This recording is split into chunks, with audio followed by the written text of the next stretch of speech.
All right, hello and welcome back to episode 2 of the Basketball Down Under podcast.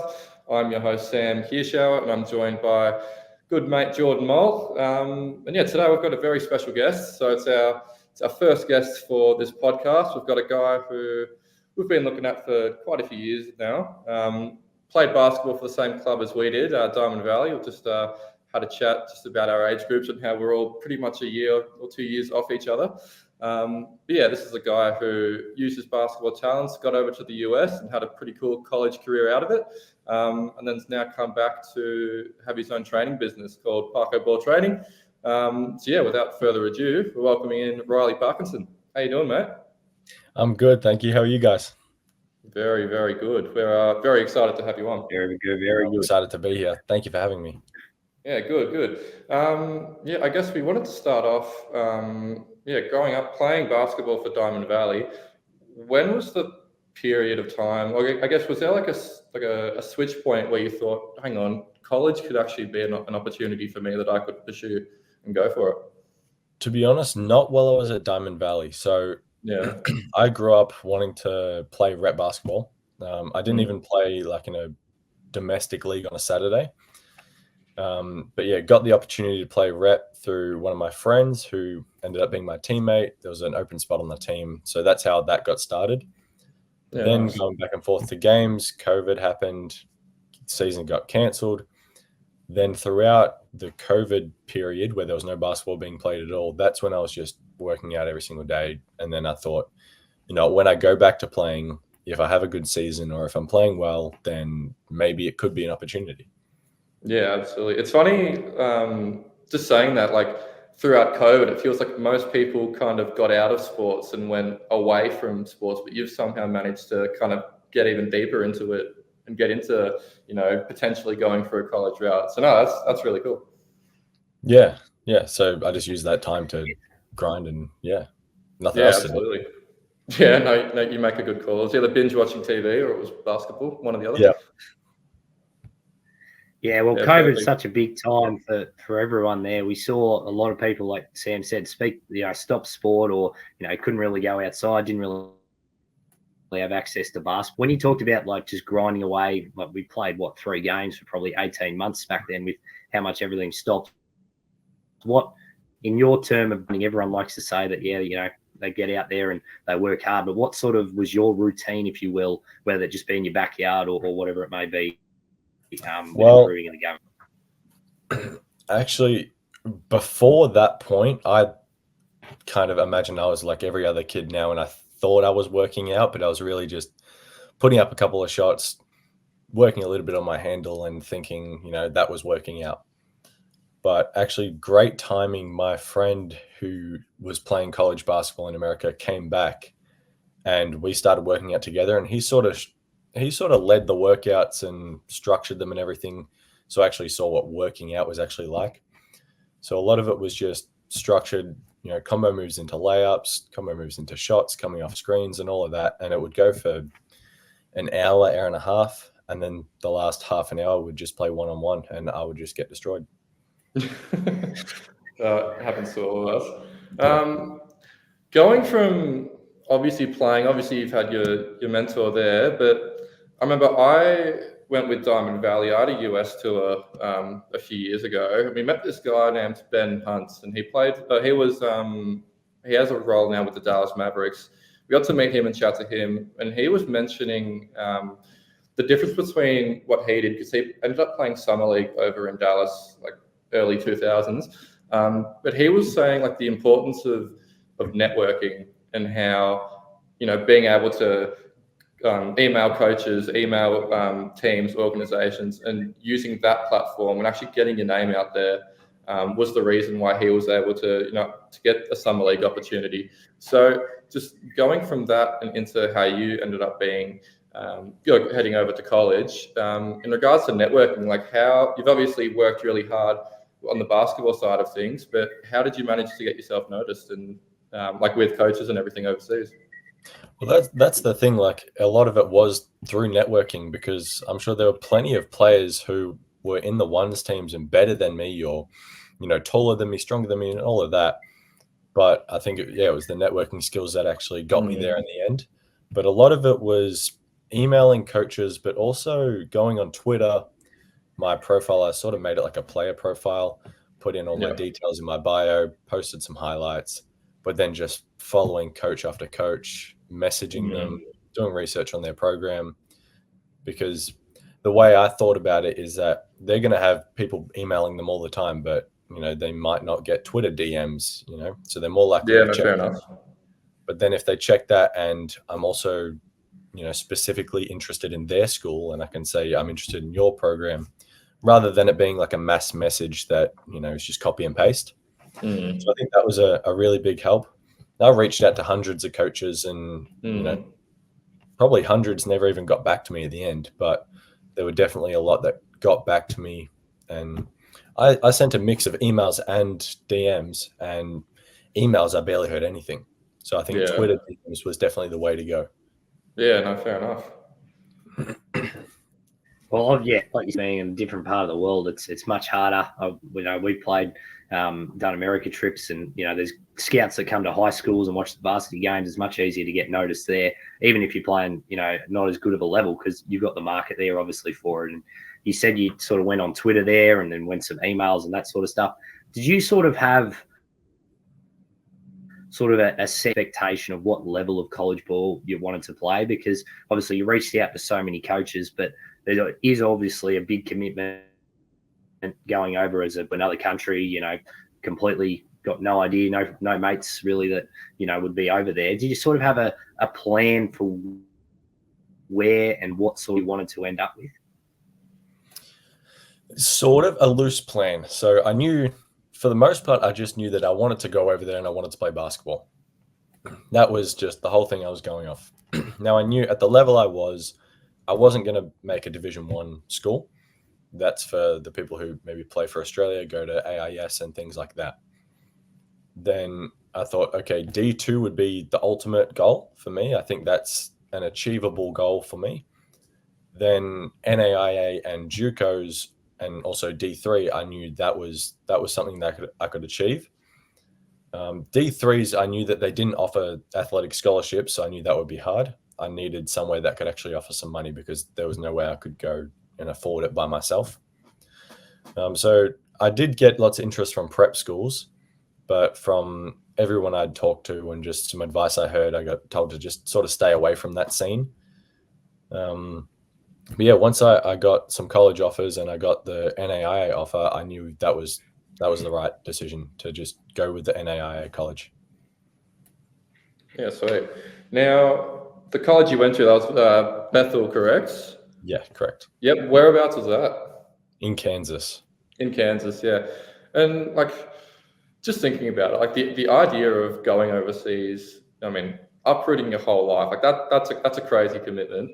But to go overseas to America and start out playing basketball, just in general, what was college like as an Australian in the US? Because obviously, growing up, I'm in a room at my own university right now, but I'm at Melbourne, I'm at home. This is my place, but going overseas and being kind of an outsider, I'm assuming there weren't any other Aussies or anything over there with you. No. Yeah, what was that like? Because I could only imagine that being, just one Australian and just a whole environment of US people. Yeah, to be honest, to keep it 100% truthful with you, it feels like you're a celebrity over there being Australian on a college campus. Because not only is college just, even as an American, just so much fun and such a great community, but then having the added bonus that you're Australian and you have an accent, and none of the people that have ever met or heard an Australian, they're all interested in you. They're all asking questions and stuff. So it definitely is a good feeling, but college, whether you're Australian or not, is just an amazing experience. Yeah, and you definitely have to play on the accent when you're over there, because I've been over the States and they act like we're aliens sometimes. Oh, absolutely. You've got the stories of the drop bears and how we eat spiders in my shoe and stuff. Absolutely. Look, just in terms of your time there over there in college, in terms of the atmosphere, even even if it's a D-Will or a junior college school, whatever it is, the students, they pack out those sections and compare it to what obviously we have here in Australia. Yes, the NBL one's growing and all that, but there obviously isn't that high school college basketball. How were those sort of nights that you had where it was packed out, whether away, you're going away from your home and you got these massive student sections, or how did that feel to play in that environment in front of, your classmates or your rivals? To be honest, it's unreal. It's really surreal because when I was playing for Diamond Valley and Whittlesea, the biggest crowd was maybe like 30 people that I had ever played in front of, and that's my parents and my teammates' parents. You're not selling out arenas or anything like that. And in college, the biggest support you get for the most part is the township, because I was in a smaller town, but also the other sport teams. So the volleyball team would come and watch us, the soccer team, the football team, and they would just hype us up like crazy. And then we would do the same back for them. So we would go to their games, we would support them. And I think that's where, the big community side of it, was really beneficial for us. When you're on the court, you don't really notice it. You're sort of just locked into the moment. But definitely when you look up, you see everyone cheering you on. Everyone's there to support. Whether you're down by 50 or up by 50, they're there cheering you on. It's amazing. Yeah, I could only imagine. It's much different than going to a public school in Australia where you've got a round robin once every few weeks, and it doesn't hit the same. It does not hit the same. Just obviously speaking on playing overseas, what was like a typical week in the life of a college athlete? Like, what would that look like? Because obviously with your trainings and games and like how would that all work? So if I won't talk about the first month because that was when we had conditioning and stuff. The schedule was a little out of whack, but once we were into games and practices, each day everyone's schedule was a little different, but mine would look like an 8 a.m. class, maybe a 9 a.m. class, 10 or 11 practice for 2 hours, go to lunch, then you have an hour of weights, then you might have 2-hour break, maybe another class, and then you have a study session, have dinner, and that be your day. But each day was different. Some days you might have 3 classes, some days you might have none. Practice every single day was 2 hours, weights was 1 hour, and we had a guaranteed study session as well, just to maintain our GPA. Yeah, fair enough. And how many games do you play per week? 1 to 2 games a week. 1 to 2. Yeah, sweet. And sort of comparing that up, doing some research before, I saw you trained in preparation for going over with the big for Whittlesea. How do you sort of compare? Obviously, one's obviously a semi-professional league compared to obviously the college system over there. Is there little bits of that we do here in the semi-professional leagues that are sort of used over there in the college system, or would you say it's sort of a big grasp that we still need to fill? It's tough to say. Like there are a lot of differences and a lot of similarities. The main thing that I noticed was that everything over there is fast paced, whereas here we're very slow, break it down, run through the whole offense and everything like that. Whereas over there it's just go, go, go, get downhill. Imagine a 5-second shot clock. So I think Australia and America can both learn a lot from each other's play styles because they're go, go, go, very fast and very physical, whereas here we like to, break it down and all of that. So there's definitely benefits to both. Yeah, no, absolutely. Again, bringing up when I went over to the States a few years ago, I noticed like actually on the court, just some big differences between, playing against Australians and then playing against people in the US. Like I noticed in the US, people would flop for charges all the time. Like it was insane. My team had a stretch where we had committed like 4 charges in a row, like back to back to back, and it was a pain. It was a massive pain. But did you find anything going from obviously playing Diamond Valley, Whittlesea, and then jumping over to the US? Like, were there any differences like in game? Like you mentioned, it's a bit more fast paced and everything, but was there anything like any other differences like that you noticed? Yeah, they don't really call fouls over there. Yeah. So from what my experience, you can get damn near tackled to the ground and there's no whistle blown. So that's also, comes with the strength. Like they just play through a lot of stuff, whereas we'll call a lot more. There are a few different rules as well. Like, for example, in Australia, when you're shooting free throws, you've got 3 people standing on one side and then 2 on the other, whereas America, you've got 3 and 3. Oh, okay. And then, see, I don't even know the exact rule because it only happened maybe 2 or 3 times in my games, but you get 1 for 1 with the free throws. So you shoot one. If you make it, you get another one. You miss it, then that's it. It's game. That could be confusing. That would trigger me. Threw That me would off get me a off. lot. Yeah. Yeah, it threw me off. Yeah, Other than that, it wasn't a whole lot, but yeah.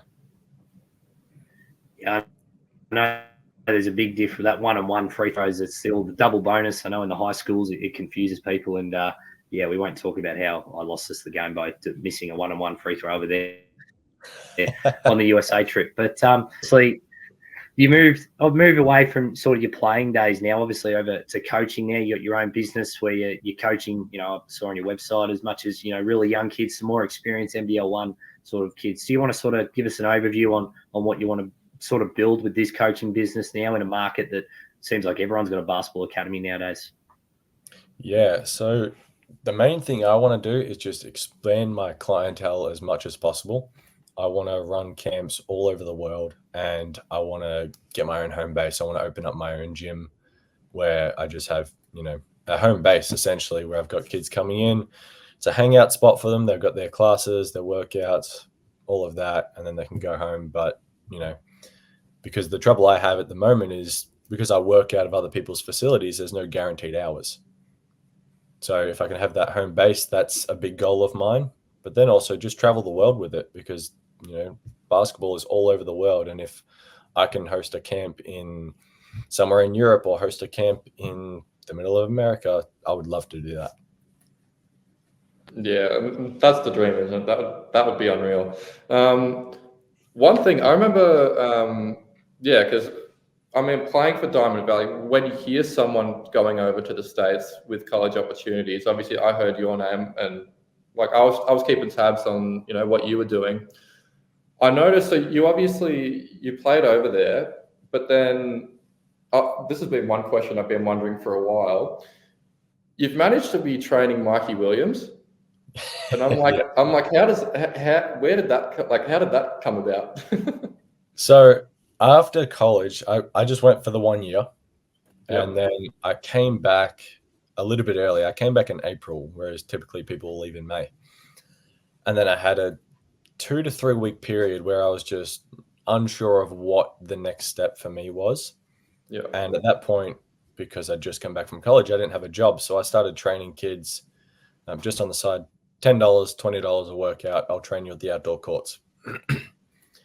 Then I guess it's my personality. I saw a basketball trainer, R2 Beeble, Ryan Rizuki, post a thing looking for interns. You could apply, spend 3 months in San Diego and train with him. I thought, I'll just fill it out, whatever. I'm not going to get it anyway. I'll just fill it out. Less than 2 hours later, he calls me and asks me if I can be there the next week. And I was like, well, all right, I'll get a few things sorted, but I'll make it happen. So by the end of April, I was there. I'd flown back to Kansas to get my car and then drove all the way to San Diego and started the next day. That's crazy. And because he's a pretty big time trainer, right? Like I was checking the other day, he's got like over 100,000 followers and everything. Like that's unreal. Yeah. So I think he's at 700,000 on Instagram, like over 100,000 on YouTube. He works with lots of NBA players, lots of college players and youth, 5-year-olds up. So that was a great opportunity. And then, one day we're in the gym and then, before we were scheduled to go to the gym about 3:00. It's probably about 1. And he texted me and he said, yeah, Mikey's coming in for a workout. And I said, oh, all right then. So then that was the first time worked out Mikey. And then he just continuously came back. But Ryan had been working out with Mikey for years prior. Yeah. And what was the experience like playing someone like that? Because like my knowledge is not the greatest when it comes to this, but I could have sworn a few years ago, like he was ranked like number 1 for Yeah. whether it was this draft or the next draft or something like that. But just seeing a talent like that, what's that like up close? Like someone that's like, our kind of age that's like really striving to make it, really big, whether it be NBA or whatever. But what's that like seeing an athlete like that and training with him? It's different. It really shows you that like in basketball, there are just levels to it. Like you think you might be this good, but you've got someone who's, for me, a year younger than me, and he's doing all this. Like it's incredible. Like an example I give people when they ask me what it was like, there was one time like I was just playing defense on him and I thought I was playing pretty well. And then he did a spin move. I cut him off and then he went for a pull up and I was heavily contesting it. So instead of shooting it with his right hand midair, he changed to his left hand and shot it and got it in. And I was just like, okay, well, there's no more I can do here. That's unreal. Yeah, so it really shows you that there's levels to it. But it was amazing. It was good. But it's also good in the way that I can then see certain moves or the way he goes about things and then add it to, my bag and what I want to do. Yeah, and Mikey Williams, as much as a big talent, almost a bigger sort of social media personality nowadays with Overtime and all the other platforms he's on. Just in terms of your coaching business, how have you been able to utilize the social media? So you're on TikTok and Instagram and all that. Have you been able to actually get some clients from that? I know it's obviously a changing world nowadays where you don't exactly put pamphlets out the front of basketball stadiums. Now it's very much getting guys who see online and all that sort of stuff. It's definitely helped a lot. I think when I first came back after working with Ryan, it was a big help having people like Mikey posted on my page and things like that, because then kids are excited. They think, oh my God, like, he trains this person, he must be really good. They come back, they train with me. But a lot of it is happening through TikTok, surprisingly. Like I have people traveling from all over Melbourne and people inquiring from all over the world to come and train with me. And at the moment, like I'm in Whittlesea and I have people driving from Sandringham, at 6 a.m. in the morning to come and train with me, which I thought, well, why don't you just train with a trainer in Sandringham? But, with social media, I can then showcase how I train, my knowledge and my experience. And then I think people are drawn to that. Yeah, no, absolutely. That's that's really cool. Just from the get-go, when you're coaching a player, is there anything about a player or an athlete that like really stands out to you from a coach's perspective? In a positive or negative way? It could be either. Well, yes. So the main thing that I look for in a positive way is just how coachable they are. And you'll notice just little things like if I stop them to explain in a drill, if they stop doing the drill and then they're just eyes on me and listening, and then they might mess up and then they'll stop midway through the rep, start again, ask questions. I'd love to be in the gym with you. I've got all the time in the world for you. But then you do get some players who you try and critique them and then they'll just finish the rep, or they'll, you'll say one thing and then they'll go and completely do the opposite, which shows maybe they were listening but not fully engaged to what you were saying. So there's definitely things that I look for in those kind of players. And I find that even some of the older players are more just, okay, I know what I'm doing, blah, blah, blah. Whereas the younger players are very like, okay, you show me what to do. Did I do it right? Did I do it wrong? It's different for everyone, but that's just generally what I've noticed. Yeah, no, sweet. Just sort of the last one here on your coaching here, Riley. So obviously you've got this business now, and that's pretty incredible. You got kids coming from Sandringham and people inquiring from all over the world. You said obviously you want to build it so you can camps from a worldwide sort of basis. From just a pure personal point of view, what is your joy that you get out of coaching? It's a good question. I think the biggest reward that I get is seeing results and seeing one player go from, when we first start working out, they might not be able to do a left-hand layout. And then as we progress, they can do 5 in a row. And then we progress a little bit further and they're doing it with a defender on them. And then I get to see him do it in a game, and it's just so rewarding because it just brings me back to when I knew you when you couldn't do a left-hand layup or, whatever it is. And that goes for anyone from 5-year-olds to professionals, whether it's a certain move, a certain just little tactic that I teach you, and then you can go and implement that. That's the biggest reward. There's a certain player that I've been working with for a while who struggles to shoot. And I think it's mainly confidence, but we get up tons of reps in a workout. And then when it comes time for a game, they might not take that open shot. And then actually, funny story, they took the 3, not even thinking about it. And it was just the highlight of my week, just the biggest smile on my face. It was so rewarding to see something like that. Something so little to anyone else, but to me, it just brings me back to all the 6 a.m. workouts that we've had and, everything that's gone into that one shot. Yeah, sweet. So when you train, like just say you've got a group of, whether it be, you've got some under 14 girls or under 14 boys or something like that. If you train them, you've got a weekly thing with them, are you often to go to their Friday night games and things of that nature? I try my best to go, if not every Friday, every second Friday. At the moment, I'm training about 40 to 50 different kids per week. So it's very hard to try and see everyone. Like I'll have been coaching kids for 6 months now, and I still haven't been able to see them play just because I'm trying to get to games, And obviously for me, I would prefer to go to the games that are in Whittlesea or Diamond Valley than Collingwood or something, The Casey, the Bendigo, we'll avoid those. Yeah, so I try my hardest to go to games. Or if people say, they ask for a special request, like, oh, in 2 weeks I'm playing here, can you come? I'll make sure that I'm there. Yeah, sweet. And that's good. That's something that, players can get a lot of trust out of you in that. And it's something extra, having a trainer, someone that you work with for a while, actually coming to your games and support. That's cool because I saw when I emailed you, I messaged you a few weeks ago. Like I was in Europe and I saw you were in the States as well, and you were looking at like AAU, things like that. So how did you manage to get over there, and what were you doing in the States then? One of my clients who I've been working with for a while, the one I was talking about with the 3, he was in an AAU team, and unfortunately his parents couldn't make it, and asked if I could go over and be his guardian for the 2 weeks. Yeah, wow. So I went over there and, I was his guardian and just helped him, be that parental figure. But yeah, went to his games, went to his practices, all of that. And yeah, it was a great experience. But yeah, it was good to see him go up against Americans and just get pushed a little bit more. Definitely. Just in terms of the general basketball chat now, obviously the Olympics got the opening ceremony tonight as we're recording this. Do you have a sort of predictions for the Boomers in the Olympics? Do you think we're a chance of a medal?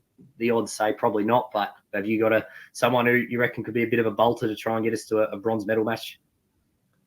Look, to be honest, I think we've got a decent chance.